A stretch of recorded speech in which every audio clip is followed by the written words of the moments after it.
Assalamualaikum warahmatullahi wabarakatuh. Perkenalkan, nama saya Tiara Sabrina dari Prodi Ekonomi Syariah. Saya akan membuat tugas mata kuliah Pancasila dosen pembimbing Bapak Torik Kurniawan. Di sini saya akan membuat tugas studi kasus tentang no viral, no justice, di mana jika tidak diviralkan lebih dahulu, maka sulit untuk mendapatkan keadilan. Kalau nanti viral baru kemudian ditangani, ya kita sampaikan kepada masyarakat Indonesia. Kalau mau masyarakat Indonesia mencari keadilan, mau ditangani, ya viralkan dulu kira-kira. Kan tidak bagus kalau penegakan hukum seperti itu.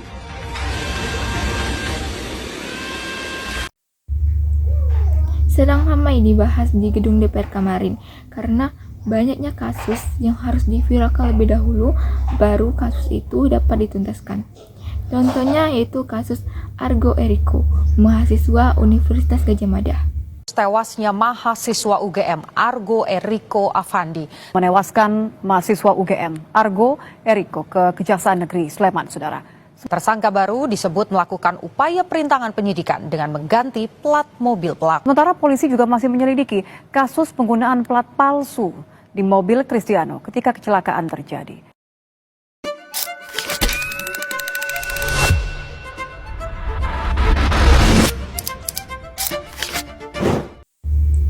Nama lengkapnya adalah Argo Eriko Afandi.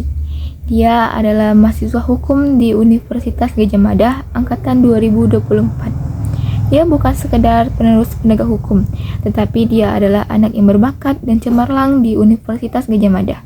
Tapi pada 24 Mei 2025, sekitar pukul 1 waktu Indonesia Barat di Sleman, harapan itu tiba-tiba dipadamkan. Argo tewas tertabrak mobil BMW yang dikemudikan oleh mahasiswa Fakultas Ekonomi Bisnis di UGM bernama Christian Tarigan. Ia sudah ditetapkan sebagai tersangka, namun ia tidak ditahan oleh pihak kepolisian. Ia dikenakan wajib lapor, dan disitulah munculnya banyak pertanyaan, apakah hukum bisa melihat orang dari pribadi atau dari latar belakang sosialnya. Karena Christian Tarigan merupakan anak dari seorang elit di negeri Indonesia ini atau di negeri ini.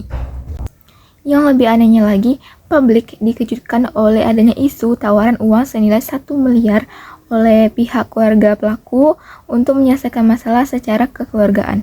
Netizen pun khawatir, ini bukan hanya sekedar bantuan, melainkan untuk menutupi kasus tanpa adanya tindakan hukum secara adil.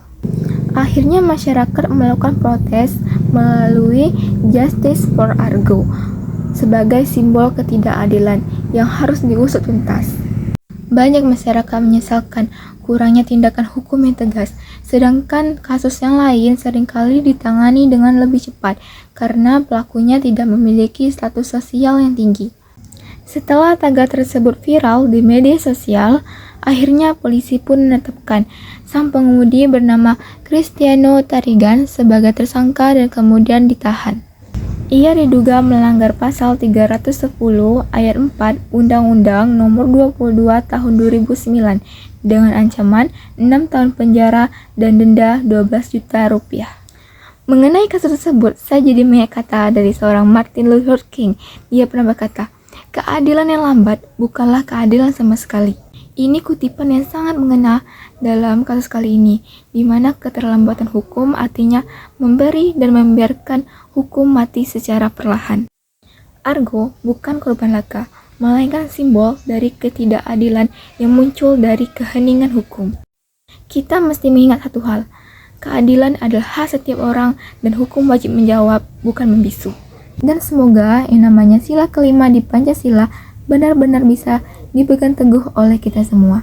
Baiklah, itulah yang mungkin dapat saya sampaikan. Lebih dan kurang saya mohon maaf. Saya akhiri.